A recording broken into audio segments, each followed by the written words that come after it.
Greetings, Big Blue Dog community.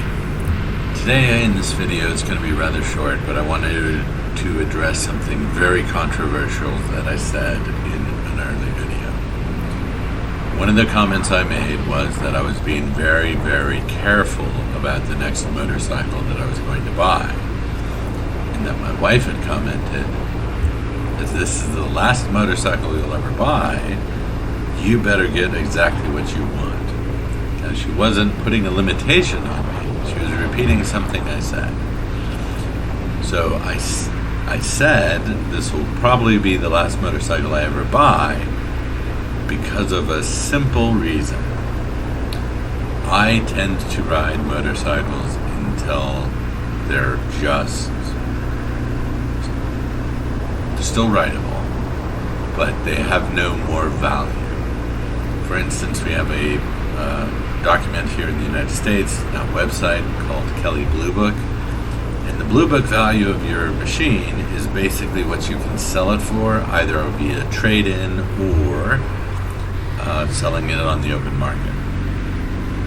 The previous motorcycle that I had owned very long term, but that I still owned when my wife and I met, was a 1984 BMW R100 RTP.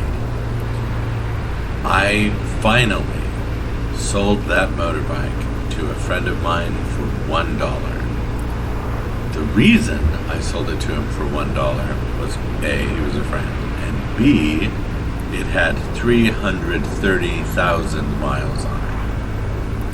It did have a tranny rebuild at 270,000 miles, and it did have new rings and sleeves at about 310,000 miles.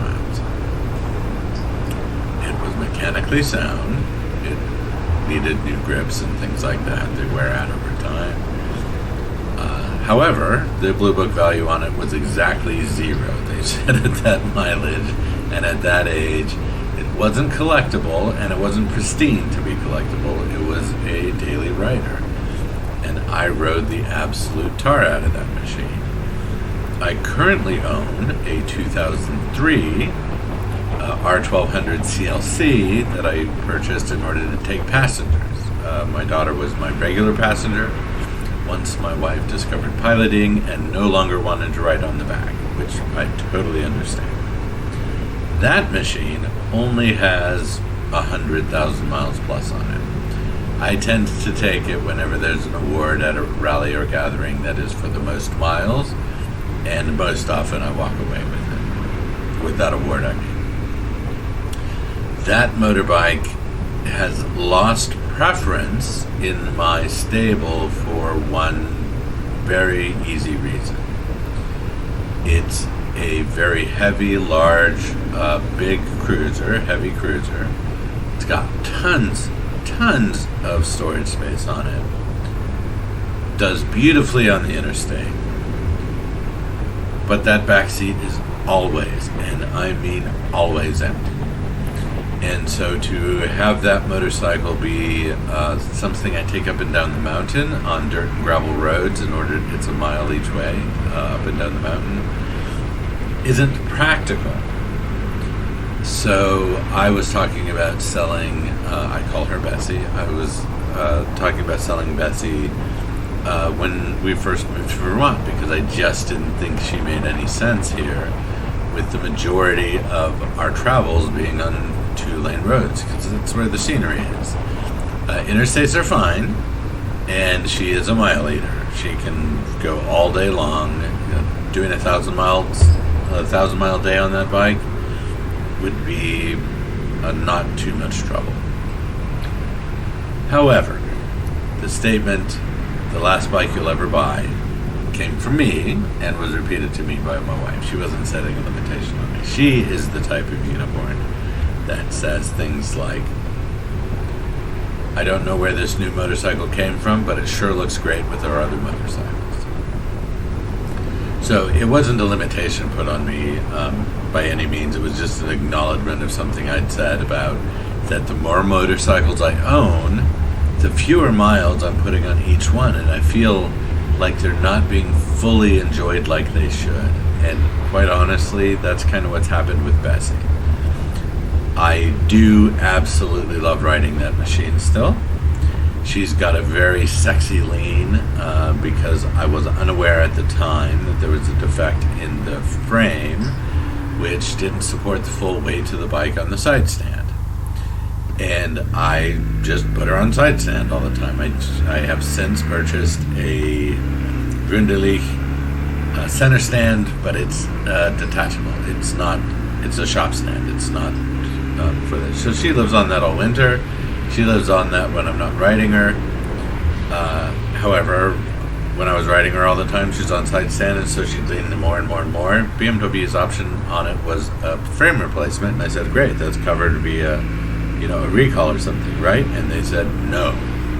And it'll be about $3,000 to move your bike from its current frame to the new frame. And I said, I've got a better idea. And I hired a welder to come out and make sure that she wouldn't lean any further, but she's got a significant lean to her. At this point, she needs some brake work and a timing belt change and a new starter, all of which I will get done. I will probably ride one more season on that bike once that's all figured out. I've just had my cars go kablooey on me too. One of them's fully under warranty, bumper to bumper, so that's not going to cost me anything. The other one cost me a truckload because it's an older Jaguar. So, is the W going to be the last motorcycle I ever buy? Probably not. And the reason I say that is once Bessie is fixed up, I'm planning on selling her or trading her in. And the bike that I've been looking at with a little bit of desire and even motolust is the Z900 RS from Kawasaki. This is primarily because it is just absolutely beautiful, and I had a K1200 RS for a while. It did not make sense with a family because having a passenger on the back of a bike that could go 0 to 60 in 3 seconds just didn't make any sense. But I do miss the exhilaration of riding that machine, and that machine was a fabulous performer. I can get one used for a fairly reasonable price.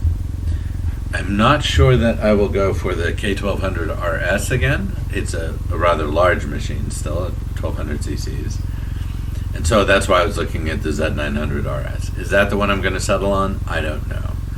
I might actually, even do something like a Rebel 1100 and get a large windscreen on it. I don't like the idea of a DCT transmission because part of the engagement of riding a motorcycle to me is moving through the gears, and it's fairly automatic for me anyways. I don't think about shifting. I just shift when it's time to shift.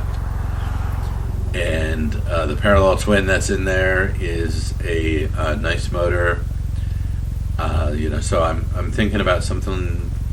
There'll be another bike down the road. What I'd really like to do is get some more miles on the GS and get some more miles on the W. So that's what I'm focusing on this season.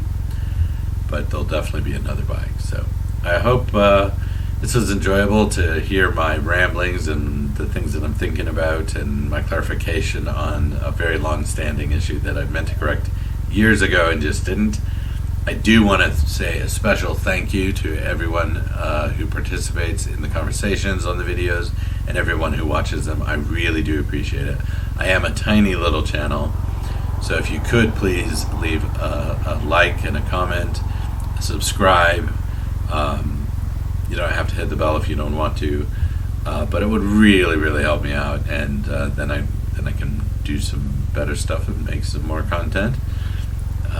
Maybe even bring in a couple of pennies here and there by getting monetized after I get 1,000. 1,000 seems like a total dream to me. My first couple channels have 30, 40 subscribers on them. So this one is doing exceptionally well, and I really appreciate the crew. I am a champion of the W800. I am absolutely in love with that motorcycle. I call her Constance, and she has been absolutely fabulous. My favorite additions to her were the bar risers, the fly screen, the visor, headlamp visor, the seat. And the rear rack really helped make more room on the seat by moving the tail bag onto the rack, and the tires. The Michelin Road Classics are super sticky, and I love them. They do not look period correct 60s, but my bike's a 2020, and they do look period correct for 2020. Anyways, I want to thank everyone again. I really do appreciate all the comments I get, and I try and answer every last one. I hope you have a fantastic day. Keep the shiny side up, the rubber side down, and keep it wheel.